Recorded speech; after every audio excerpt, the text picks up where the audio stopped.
आदाब सामीन, उर्दू अदब के इस प्रोग्राम में आपका इस्तकबाल और खुश आमदीद।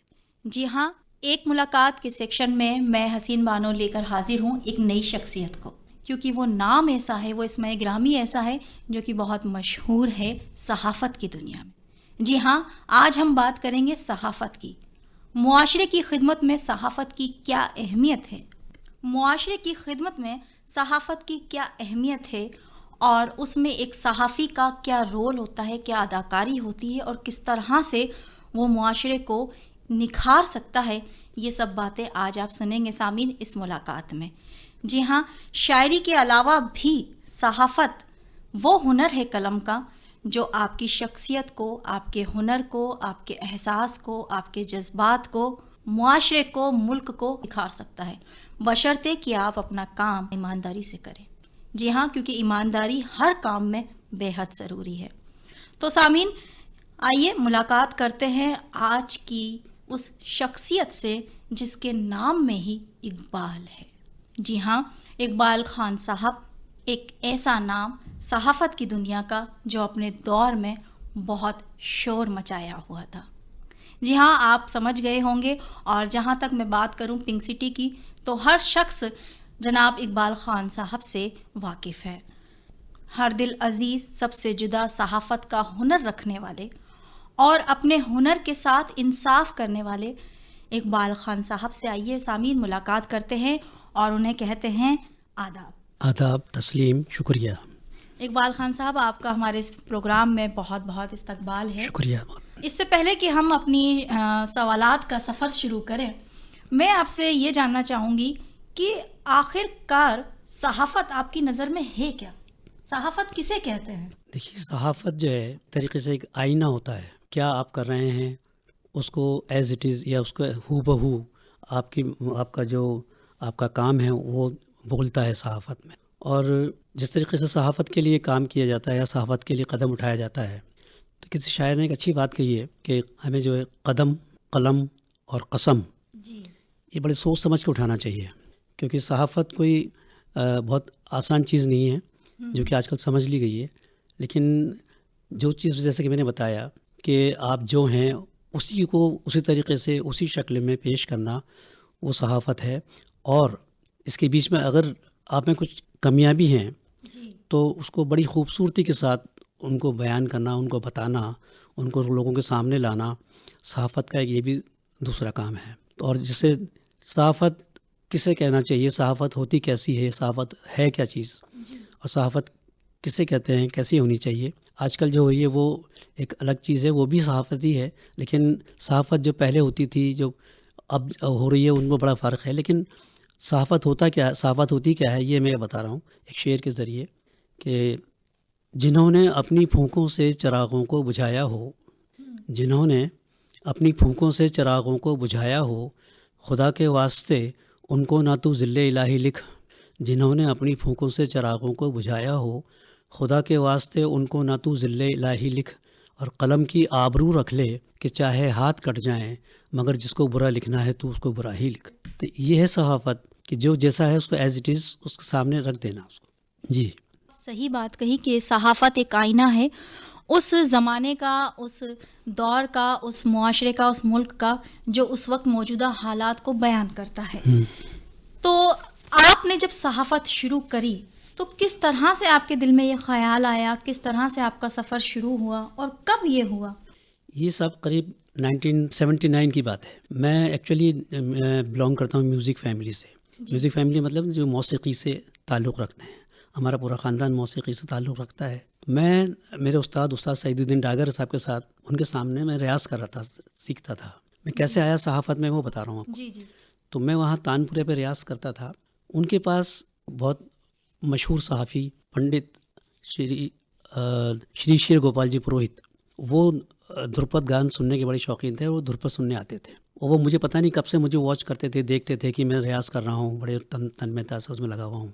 तो एक मरतबा आए तो हमारे उस्ताद से बोले वो कि सईद साहब, ये जो लड़का है ये मुझे बड़ा डेडिकेट इसमें लग रहा है, इसमें कुछ काम का लड़का है ये, तो इसको आप जो है मुझे दे दीजिए।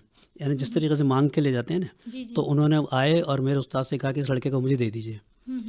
और मैं इसको सहाफ़ी बनाऊँगा, पत्रकार बनाऊँगा। अच्छा। जी, तो हमारे उस्ताद ने बिल्कुल भी नहीं पूछा कि क्यों, क्या इफ़ेंट बट कुछ भी नहीं। उन्होंने कहा ठीक है साहब, ले जाइए आप। उन्होंने एकदम मुझे उनको दे दिया।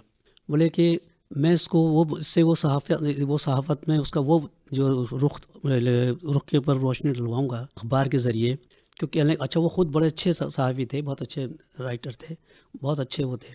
आज भी उनको बड़ा नाम अदब के साथ में नाम लिया जाता है, श्री गोपाल जी का। तो उन्होंने मुझसे कहा कि बेटा मैं बहुत अच्छा पत्रकार हूँ, बहुत अच्छा लेखक हूँ, बहुत अच्छा लिखता हूँ मैं, और नो डाउट बहुत अच्छा लिखते थे। तो उन्होंने कहा कि मैं लिख तो लेता हूँ सारी बातें, लेकिन वो ईमानदार भी बहुत थे। तो लेकिन जो एक आर्टिस्ट फ़नकार क्या पेश कर रहा है जी।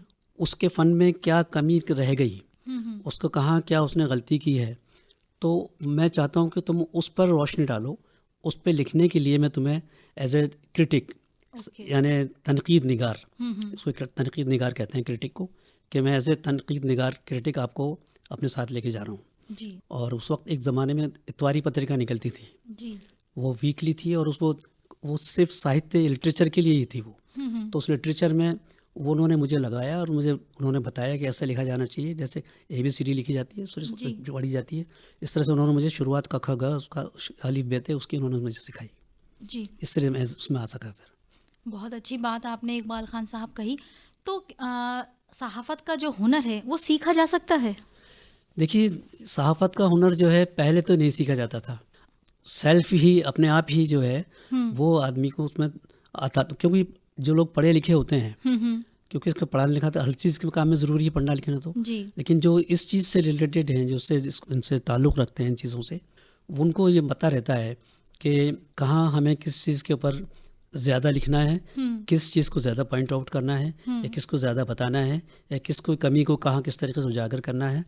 तो ये उस चीज़ को जानते थे। तो लेकिन अब तो क्या है कि बहुत ज़्यादा इसके कोर्सेज़ भी हो गए हैं सहाफ़त के, बड़े-बड़े मल्टीमीडिया और पता नहीं क्या-क्या, बहुत सारे बाहर भी विदेशों में गैर ममालिक में भी इसके कोर्सेज़ हो रहे हैं, और बहुत बड़ी सहाफ़त की यूनिवर्सिटी भी चल रही हैं। तो बहुत, लेकिन हमारे दौर में ऐसा नहीं था। हमारे दौर में कोई पत्रकारिता का कोर्स नहीं होता था, कोई ऐसा कुछ नहीं था, लेकिन बस ये कि आपकी काबिलियत जो है वो बोलती थी उसमें।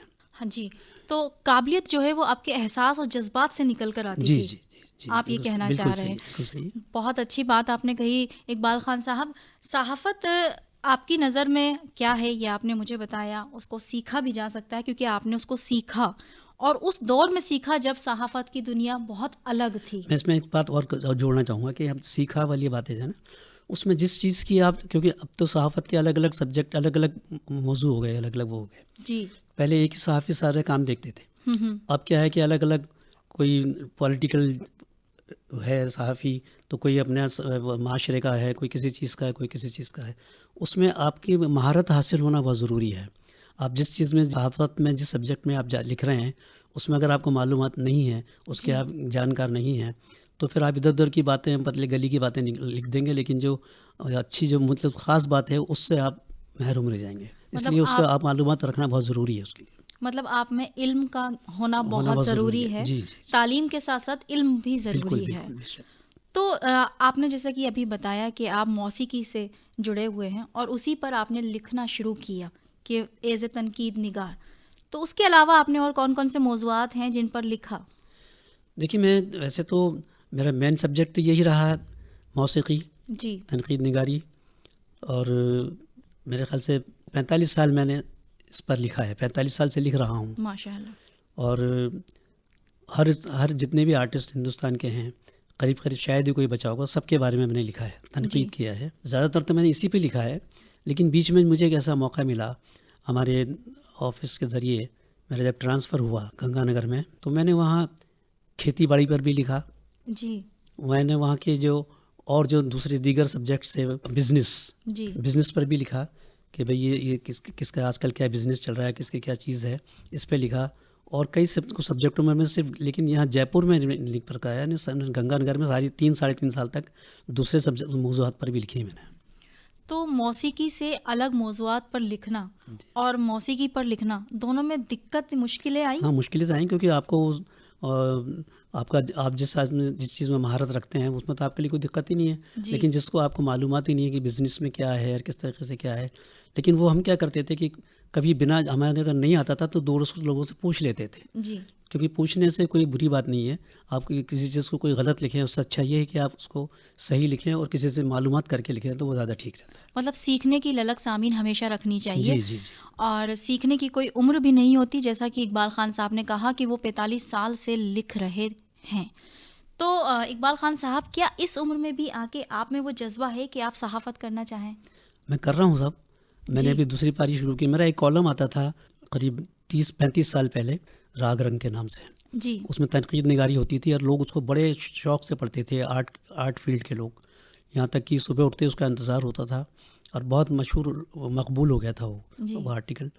तो वो बीच में फिर जब हालात बदलते चले गए, तो वो जो आर्टिकल था मेरा, मैंने जिसको मैंने करीब 22 साल लिखा, जी। मतलब हर वीकली 22 साल तक लिखा चलता रहा, बहुत बड़ी बात है। तो ये उसके बाद फिर वो बंद हो गया किसी तरीके से। फिर मेरी सहाफ़त में ट्रांसफ़र हो गए इधर उधर, इधर सारा तो चला, मतलब कुछ थोड़ा सा उथल पुथल हुआ, तो फिर वो मेरा बंद हो गया वो आर्टिकल। जी। लेकिन अब जैसे कि आपने पूछा कि अब आप कर रहे हैं, तो मैंने वो अपने वापस सोशल मीडिया के ज़रिए अपने उसी आर्टिकल को वापस शुरू किया है 2 वीक पहले ही। अरे हर वाह, हर संडे को वो मैं लिखता हूँ उसके लिए। क्या बात है। तो सामीन, फिर से इकबाल खान साहब ने अपनी दूसरी पारी शुरू कर दी है, तो आप ज़रूर उनकी इस दूसरी पारी में दुआएं दीजिएगा और उस जो सहाफ़त की दुनिया में अब वो कदम रख रहे हैं, उसमें अपने कदम से कदम भी मिलाइएगा।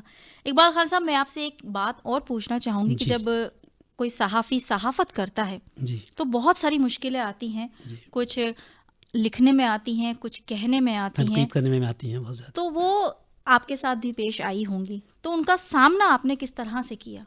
जैसे कि मैंने कहा कि आप अगर उस सब्जेक्ट के मास्टर हैं जी। जिस पर आप लिख रहे हैं, तो फिर जितनी भी मुश्किलात आती हों वो आपके लिए फिर मायने नहीं रखती। मेरे साथ में ऐसा हुआ। मैंने एक आर्टिस्ट के बारे में लिखा, बहुत मशहूर अपकमिंग आर्टिस्ट थे। आज जी। वो बहुत इंडिया के बड़े टॉप आर्टिस्ट हैं गज़ल गाने में। उनका पहला प्रोग्राम था जयपुर में। मैं उसका एग्जांपल दे रहा हूँ मैं आपको। जी। तो मैंने उनके बारे में लिखा कि साहब वो रूपक ताल में गज़ल गाई थी, तो वो थोड़ा सा लय से हट गए थे 2-3 बार। मैंने ये लिखा अच्छा। उसमें। तो वो तो बहुत बड़े आदमी थे, जी। नवाब फैमिली के आर्टिस्ट थे। तो उन्होंने बहुत ऑब्जेक्शन किया और प्रेस कॉन्फ्रेंस में ये कहा कि कौन है जिन्होंने ऐसा लिख दिया मेरे लिए, मैं जी। इतना बड़ा आर्टिस्ट हूँ, मेरा इतना नाम है, ये है वो है। तो मैंने उनको समझाया कि देखिए साहब, ये राग रसोई पागड़ी है।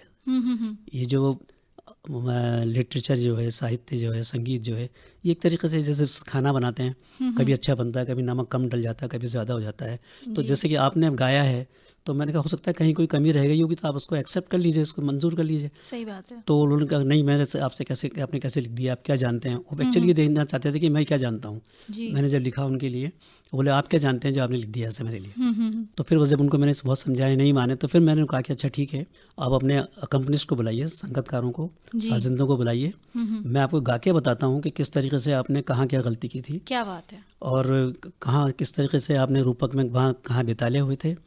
तो तब जाके उनको लगा कि शायद ये मैंने गलत जगह हाथ रख लिया। तो जी। उन्होंने जी। फिर मुझसे एक तरीके से माफ़ी भी मांगी, कहने लगे नहीं अच्छा सॉरी भाई, मुझे ध्यान नहीं था, हमने सोचा आजकल ऐसे लोग लिख देते हैं तो आपने भी लिख दिया होगा। जी। जी। तो हमने फिर उनको बताया कि इस तरीके से गाया जाता है, इस तरीके से रूपक में राग। तो ये सब चीज़ें क्योंकि आपको आना चाहिए, तब तो आप जवाब दे सकते हो, जवाब दे नहीं सकते तो फिर हैं। आप अभी इधर उधर की गलियां पे देखने पड़ती हैं। पर ये है। बिल्कुल, किसी भी बात को लिखने से पहले उसका आपके पास जवाब होना बहुत जी ज़रूरी जी है। ये एक सहाफ़त का बेसिक रूल सामीन हमने इकबाल खान साहब से जाना। तो जब आप इतनी मुश्किलात को देख रहे थे, उनको सह रहे थे, उनसे लड़ भी रहे थे, उस वक्त की सहाफ़त और आज की सहाफ़त से क्या आप मुतमईन हैं? क्योंकि देखिए आज के सहाफ़ियों पर भी मुश्किलात तो हैं। देखिए हाँ, वही बात सही है आपकी। मुश्किलात तो आज भी हैं, लेकिन उस दौर में और आज दौर में ज़्यादा बहुत फ़र्क पड़ गया है। जी। उस वक्त क्या था कि अगर आपने किसी के मुतालिक कुछ लिख दिया, तो वो उसको जो आर्टिस्ट होते थे, क्योंकि मैं तो खाली म्यूज़िक की बात करूँगा या पॉलिटिकल बात भी आजकल तो लोग कह देते हैं कि साहब मैंने अपना वो दे देते हैं कि साहब कि मैंने सफाई दे देते हैं कि मैंने ऐसा नहीं कहा था, उसको गलत तरीके से पेश किया गया है, ऐसा कर देते हैं आजकल। जी। लेकिन पहले ये था कि पहले के लोग उस बात को एक्सेप्ट करते थे, मंजूर करते थे कि भाई इन्होंने लिखा है तो इसका मतलब कुछ गलती हमसे हो गई होगी, बिल्कुल। और उसको मानते थे। तो और उसको बाकायदा फ़ोन करके या कैसे मिलते जब बोलते थे कि भाई आपने जो किया उसका बहुत बहुत धन्यवाद, बहुत बहुत शुक्रिया। आपने हमारे लिए इसको पॉइंट आउट किया। जैसे हिंदी में कहते हैं निंदक नीर राखी है, जी जी तो इस तरीके से होता था कि उनको बड़ा अच्छा लगता था कि हमारे किसी ने गलती निकाली है और उसको मंजूर करते थे, एक्सेप्ट करते थे। लेकिन आजकल का दौर ऐसा है, पहली बात तो ये कि जैसे मैं आप बात बता रहा हूँ कि आजकल जो पत्रकारिता हो रही है वो फील गुड की पत्रकारिता हो रही है जी कि मतलब जो है अच्छा महसूस कराओ किसी को, किसी की बुराई मत लिखो, किसी से जैसे कहते हैं ना कि पंगा मत लो। जी पंगा लेने का मतलब ये नहीं कि हम किसी से पंगा ले नहीं लेते जानबूझ करके, पंगा लेना भी नहीं चाहिए ऐसे कुछ ज़बरदस्ती के भाई किसी ने कुछ नहीं किया और आप लिख रहे हो, ये गलत बात है। जी लेकिन अगर किसी ने कुछ कहा है, गलत कहा है, तो आपको गलत उसको पॉइंट आउट करना आपका फ़र्ज़ है। बिल्कुल। तो ये चीज़ें आजकल जो है लोग बर्दाश्त नहीं करते हैं। आप किसी की अगर बुराई ऐसा लिख देंगे ना कि पॉइंट आउट कर देंगे किसी की गलती को, तो फटाक से वो बड़े से बड़े आपके अफसर से भी कर देंगे और उनसे भी कह देंगे और उनसे भी कह देंगे। लेकिन जो लोग इस पे कायम रहते हैं वो इन चीज़ों से नहीं डरा करते। बहुत अच्छी बात। और आपकी इसी बात पे मुझे एक शेर याद आ रहा है, मशहूर होने के हुनर हम भी रखते हैं, मशहूर होने के हुनर हम भी रखते हैं, पर कोई काम बेईमानी से नहीं करते हैं। बेशक। तो सहाफ़त की जो दुनिया है सामीन, वो इसी तरह की दुनिया इसी पे है। एक शेर आपका मुझे भी याद आ रहा है कि खुशबू को फैलने का बहुत शौक है मगर, जी मतलब ये चीज़ें फैलती हैं ना। बिल्कुल बिल्कुल। जर्नलिज्म जो है या सहाफ़त जो है ये चीज़ों को आधे लोगों के सामने लाता है, आगे लाता है उनके सामने। बिल्कुल। तो फरमा रहे हैं कि खुशबू को फैलने का बहुत शौक है मगर मुमकिन नहीं हवाओं से रिश्ता किए बगैर। क्या बात है। तो ये सब चीज़ें इस ताल्लुक़ रखती हैं इन सब चीज़ों से। जी। और मुआशरे की या मुल्क की खिदमत की बात हो तो सहाफ़त उसमें एक बहुत बड़ा रोल अदा करती है, क्योंकि एक आईना जिस तरह से आपने कहा कि वो दिखाती है ज़माने को कि कौन क्या कर रहा है। इसका एग्जांपल मैं आपको दूं, मैंने सहाफ़त से एक किस तरीके से खिदमत का वो एग्जांपल दे रहा हूँ, मैं आपको एक मिसाल पेश कर रहा हूँ। ये कोई 25-30 साल पहले की बात। जी मैं कहीं से जा रहा था तो एक आर्टिस्ट माजूर था, वो मतलब चल नहीं सकते थे, बैठे थे। जी तो बैठे बैठे अपने मुंह से घुंघरू बजा बजा के वो उनको लोग पैसे दिए जाते थे और वो अपना वो काम चलाते थे उससे। जी तो मुझे लगा कि नहीं, इनके बारे में कुछ लिखा जाना चाहिए। तो मैंने उनके बारे में लिखा। तो आप देखेंगे कि उनकी कम्युनिटी के मतलब 100-200 लोग हमारे ऑफिस में आ गए और कहने कि नहीं आप पहले तो ये आपके लिए तो धन्यवाद, शुक्रिया आपका कि आपने इसके बारे में पॉइंट आउट किया, जी क्योंकि वो आदमी हमारी बिरादरी का है और उसने ये काम किया है कि वो एक तरीके से मांग रहा है, तो ये हमारे लिए शर्म की बात है। तो हम उसका एड्रेस दीजिए, उसका पता दीजिए, हम उसको नौकरी देंगे। अरे वाह। हम उसको जो है इस चीज़ से निकालेंगे इस तरह। तो ये बेदारी इस मक़ाम की जब बात रही है कि इससे साहब उसकी खिदमत जो है वो खिदमत खल्क़ वो इसी तरीके से की जाती है। और भी कई तरह मैंने इस तरीके से किए हैं जो लोगों को बड़ा अच्छे अच्छे जगहों पर लोग कर रहे हैं। बहुत अच्छी बात आपने कही। और सहाफ़त में सिर्फ यही नहीं कि हम तनकीद निगारी करें, हम किसी की खिदमत कर सकते हैं, किसी का भला कर सकते हैं, बशर्ते कि हमारा नज़रिया अच्छा हो, हम उस तक पहुँचें, उसको देखें, उसको नोट करें और उसके लिए कुछ करने का जज्बा रखें। तो आपको बहुत सारे एजाज़ात से नवाजा गया है, उनके बारे में भी कुछ हमारे सामीन को बताएं। देखिए, मेरे ख्याल से मुझे याद नहीं, इतने अवार्ड ऊपर वाले की मेहरबानी से मुझे मिले हैं जी, 100-125 के आसपास।